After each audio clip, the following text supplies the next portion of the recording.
Kalau ada satu indikator yang harus gue tunjuk terhadap gue punya keberhasilan saat gue umur 20-an, dimana gue bisa keluar dari rat race, mempunyai puluhan usaha dengan omset miliaran, mempunyai pengembangan diri setiap tahunnya, gue berani komentar, buku adalah faktor terbesar dari gue punya keberhasilan. Yep, kalian kagak salah denger. Kalau misalnya ngomongin privilege gue adalah bisa membaca buku. So di video hari ini gue bakal kasih tahu kalian 20 buku yang menurut gue relevan buat kalian yang masih umur 20-an. Kita mulai dari buku pertama, Thinking Fast and Slow.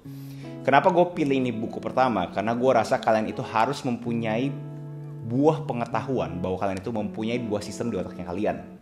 Sistem pertama adalah saat kalian itu berpikir secara cepat. Sistem kedua adalah saat kalian berpikir secara lambat. Contoh sistem 1 adalah 1 tambah 1 berapa? Kalian bisa langsung jawab. Sistem 2, 24 kali 7, 8 berapa? Lama kan jawabnya. So fungsi apa kalian tahu terhadap kalian punya sistem di otaknya kalian untuk kalian tahu kapan kalian itu harus berpikir secara kritis. Contoh misalkan ada yang konsumsi video ini sampai detik ini udah berasa males gue udah tahu ini semua buku-buku. Itu adalah sistem satunya kalian berpikir secara cepat, kayak berasa nggak ada lagi yang bisa gue dapat dari nontonin video ini. Tapi kalau misalnya kalian pakai sistem 2-nya kalian, otak kalian berpikir secara lambat, kalian coba kosongin dulu gelasnya kalian coba konsumsi video ini sampai habis. So itu bedanya sistem 1 dan sistem 2-nya kalian. Lanjut, ada yang namanya The War of Art. Ini cocok banget buat kalian ini yang suka prokrastinasi. Dimana penulisnya namanya Steven Pressfield argue yang ngebedain orang profesional dan amatir adalah profesional punya jam kerja. Terutama kalian yang di industri kreatif, kan pasti berpikir bahwa enak nih kerja di industri kreatif kagak ada jam kerja. Tapi menurut Steven Pressfield, justru kalau misalnya kalian mau jadi profesional bukan amatir ya guys ya.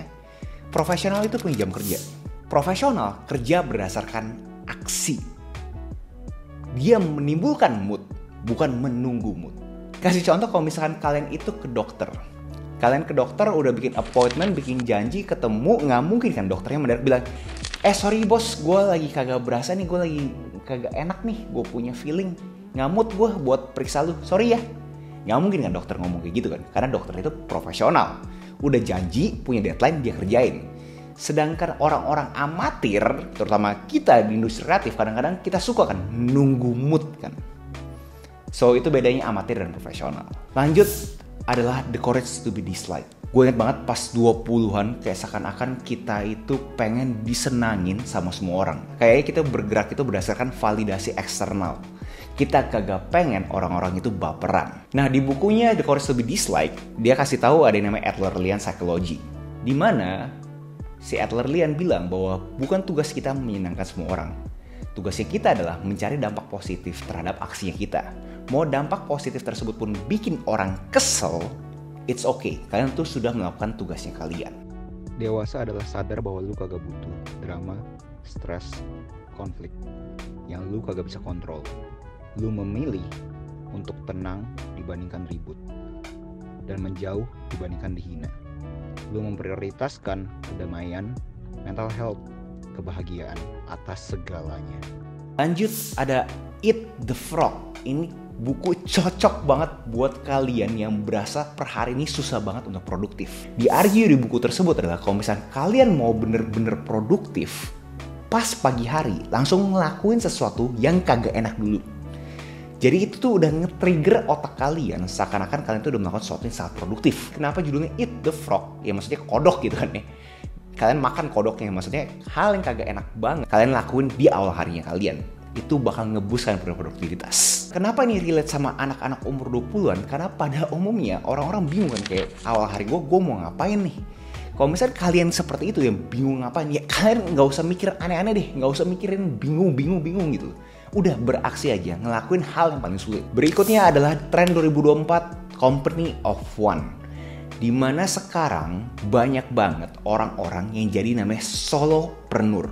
Kagak usah lagi kalian itu mempunyai suatu perusahaan yang punya puluhan karyawan.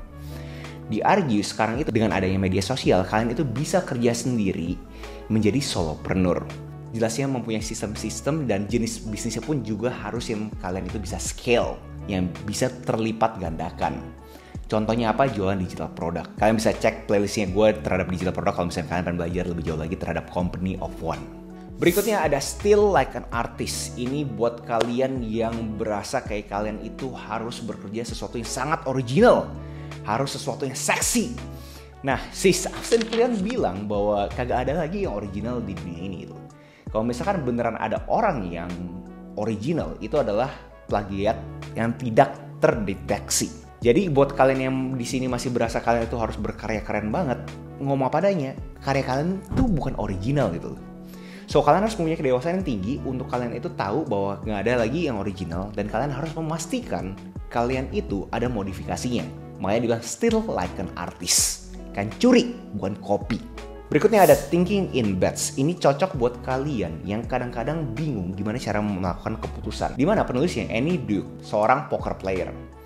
Dia kasih tahu untuk melakukan satu keputusan kita harus mikir semua keputusan tersebut ada sebagai probabilitas. Expected value-nya, nilai ekspektasi itu mana paling tinggi.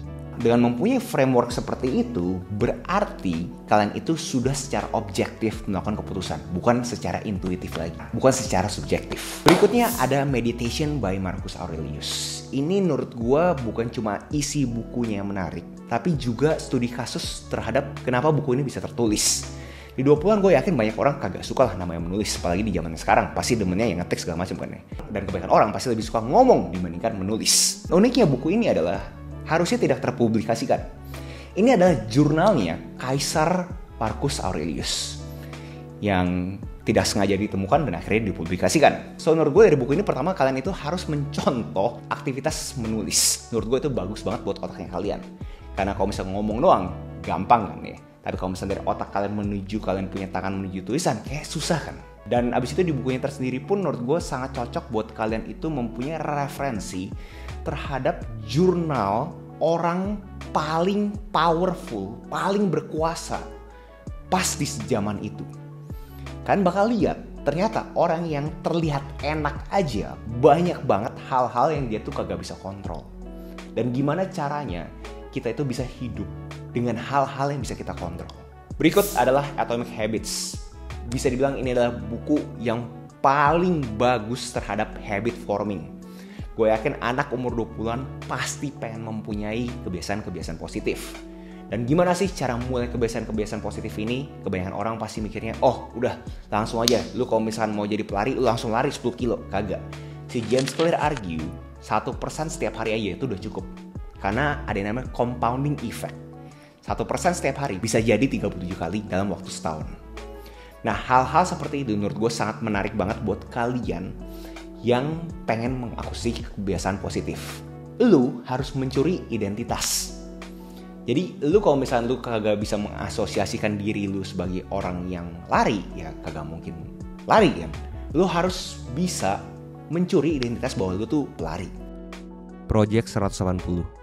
Berikan diri lu 180 hari, nyaman dengan kesunyian, jadi hantu, kerja keras, beribadah, konsisten, fokus. Di hari ke-181 lu bakal terima kasih ke diri lu sudah mengaktifkan Ghost Mode.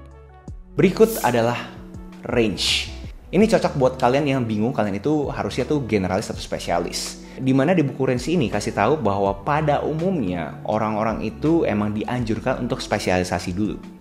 Tapi begitu mereka beranjak dewasa, baru mereka generalize. Dimana yang namanya T-shaped generalization. Jadi kalian itu jangan menutup kemungkinan kalian itu ngerti A, B, C, D, F, G. Karena ngomong kasar kalau misalnya kalian cuma tahu satu huruf doang, kalian cuma tahu A, B, D, E, kalian kagak tahu C, ya kalian bisa dibohongin kan di A, B, D, E. Kalian harus at least tahu A, B, D itu apa. Tapi pemahamannya yang sangat dalamnya itu di C. 20-an pasti pengen kaya. Dan itu kenapa buku berikutnya adalah Psychology of Money. Gimana sih kita punya perilaku terhadap uang? Kenapa kita menilai Ferrari itu keren segala macam? Morgan Housel argue, si penulisnya, kasih tahu bahwa sebenarnya tuh kita nggak mau Ferrarinya. Yang kita mau adalah rasa mempunyai Ferrari. Yang kita mau adalah validasi secara eksternal bahwa kita tuh punya Ferrari. Tapi Morgan Housel bilang bahwa sebenarnya orang tuh kagak peduli lu punya Ferrari atau kagak. Dia bilang bahwa setiap kali dia ngeliat orang lihat Ferrari, dia itu bukan ngeliatin orangnya. Yang dia lihat tuh ya mobilnya. Dia tuh pengen tahu gimana cara dapat mobilnya. Menurut gue itu ada sesuatu yang insightful buat kita itu yang mencari kekayaan. Sebenarnya kekayaan versi kita tuh apa sih? Karena setiap orang beda-beda. Apa yang rasional buat gue mungkin kagak rasional buat lo. Apa yang rasional buat lo mungkin kagak rasional buat gue. Lanjut yang namanya 4-Hour Workweek by Tim Ferriss. Ini bisa dibilang buku legendaris buat semua para freelancer, di mana si Tim Ferriss layout cara sistem kalian itu kerja 4 jam aja dalam waktu seminggu. Atau lebih tepatnya itu kalian bener fokus banget kalian itu kerjain hal yang kalian inginkan. Jadi di buku ini gue belajar yang namanya Parkinson Law, di mana kalian itu harus mempunyai deadline untuk kalian itu bener-bener intensitasnya tinggi. Ada argumen kagak ada orang malas di dunia ini. Yang ada adalah orang kebanyakan waktu. Diilustrasikan di grafis ini. Sumbu Y ada usaha, sumbu X ada waktu. Semakin lama waktunya, usaha kita juga makin rendah. Semakin mepet waktunya, usaha kita makin tinggi. Pertanyaannya, kalian yakin waktu kalian banyak? Gue juga belajar yang namanya Pareto Law. Gue harus bisa identifikasi 20% dari aktivitas gue yang menghasilkan 80%. Dan ini semua dijabarkan oleh Tim Ferriss untuk kalian itu bisa ngelakuin hal-hal yang kalian inginkan. Jadi yang kalian kagak inginkan, kalian bisa delegasi. Dan ini ada hubungan juga dengan buku yang namanya Minimalist Entrepreneur by Sai. Yang sekarang lagi tren banget, solopreneur. Kalian itu kagak usah banyak karyawan, bener-bener satu orangnya cukup.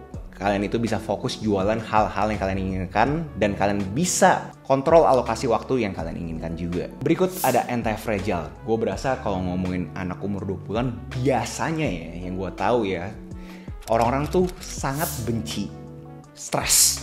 Dimana 20-an kalau nggak stres, ngapain gue stres gitu kan ya. Tapi di bukunya Anti-Fragile, Nassim Nicholas Taleb bilang bahwa lu tuh mau hidup lu tuh anti-fragile. Kita coba sama-sama ngerti dulu apa itu fragile ya. Kata fragile pada umumnya orang mikirnya adalah suatu hal yang gampang pecah. Anti-fragile pasti kalian mikir bahwa jatuh berarti nggak pecah. Si Nassim Nicholas Taleb bilang kalau misalkan jatuh nggak pecah itu namanya robust, kokoh. Anti-fragile begitu jatuh kena tekanan bukannya pecah, karena dia anti malah jadi eksponensial. Poin besarnya adalah kalau misalkan ada suatu stres, justru kalian itu harusnya welcome itu stres. Yang namanya eustress, stres yang bagus untuk kalian. Jadi kalau misalnya stres itu terlalu ekstrim, pasti kagak bagus buat kalian. Lagi kita pergi ke gym olahraga. Pas kita angkat beban, terjadi stres kan di ototnya kita kan. Bodinya kita, tubuhnya kita malah mengembang kan setelah selesai adaptasi dengan stres tersebut. So sama halnya dengan otaknya kita, sama halnya dengan pengembangan dirinya kita. Misalkan ada stres, jangan langsung antipati bahwa stres itu nggak bagus. Pastikan kalian itu bisa mengakuisisi stres tersebut sesuai dengan kalian punya kapasitas. Layaknya olahraga, yang penting masih bisa gerak guys. Kalau misalnya nggak bisa gerak ya percuma, itu malah nyakitin tubuhnya kalian. Cari stres. Layaknya orang pergi ke gym berolahraga dengan mengangkat beban, terjadi stres di ototnya. Dan tubuh manusia merespon dengan membesar. Sama dengan mindset pikiran kita. Cari stres yang positif, eustress, dan kembangkan terus otot-otak kita. Lanjut, buat umur 20-an pasti demen banget ngejar passionnya. Buku So Good They Cannot Ignore You. 20-an gue tahu pasti pengen kerja sesuatu yang kayak mereka tuh nyaman, passionate, antusias gitu kan ya. Di bukunya Cal Newport bilang, lu kalau ngomongin passion, sebenarnya tuh semua tuh bisa jadi passion. Yang penting lu punya keterampilan yang benar-benar lu suka banget, itu bakal nge-trigger lu punya passion. So di dalam konteks kerja, dibandingin lu mikir lu harus mencari passion lu, mendingan lu memilih satu keterampilan yang lu pengen akuisisi secara dalam. Dan begitu lu dapat duitnya, passion tuh bakal keluar sendirinya. So jadi jangan kejar passion, tapi kejar keterampilan, kejar kontribusi. Jangan kejar passion, bekerja sesuai bayaran, berkarya sesuai tuntutan. Tunjukkan nilai tambah, lakukan di kesunyian. Buktikan kalau lu itu bernilai. Ulangin terus sampai lu ketemu irisan bekerja dan berkarya. Lanjut, ada namanya Innovator's Dilemma. Ini bukunya sebenarnya buku bisnis, tapi menurut gue juga cocok buat 20-an yang untuk mengembangkan diri aja. Kenapa? Karena di Innovator's Dilemma ini bilang kalau misalkan perusahaan itu udah besar banget, pada umumnya malah jadi kagak mau inovasi. Karena mereka takut inovasi itu malah bikin perusahaannya bangkrut. Sama halnya dengan 20-an. Dimana 20-an itu contoh kita mikirin yang paling mudah semua orang bisa relate adalah mungkin percintaan. Kalian itu udah sama si A, contoh udah 2 tahun, tapi hubungan sebenarnya toksik. Tapi kalian kagak pengen ada perubahan. Ya udah kalian lanjutin terus. Nah, itu namanya Innovator's Dilemma. Atau bahasa ekonominya, sunk cost. dimana kalian harus bisa ignore sunk cost untuk kalian itu bisa berkembang. Berikutnya buku legendaris lagi, How to Win Friends and Influence People. Ini bisa dibilangin buku yang cocok buat kalian yang masih agak bingung gimana caranya kalian itu bisa bersosialisasi dengan orang pada umumnya. Contoh, body language kalian harus seperti apa pas saya ngobrol sama orang. Contoh, gimana caranya kalian itu bisa memuji untuk kalian punya kepentingan. Contoh, gimana caranya kalian itu bisa ngajak diskusi orang tanpa bikin orang itu berasa mereka itu diserang. Nah, hal seperti ini menurut gue cocok banget buat umur 20-an karena kalian itu harus tahu gimana kalian itu bisa berkomunikasi. Karena kalau misalnya tanpa komunikasi, ya kalian kagak bakal kemana-mana. Karena Warren Buffett pun, salah satu orang terkaya di dunia pun bahkan bilang gitu, kalau misalkan dia punya greatest investment adalah public speaking course. Jadi kalian harus tahu gimana caranya kalian itu bisa komunikasi.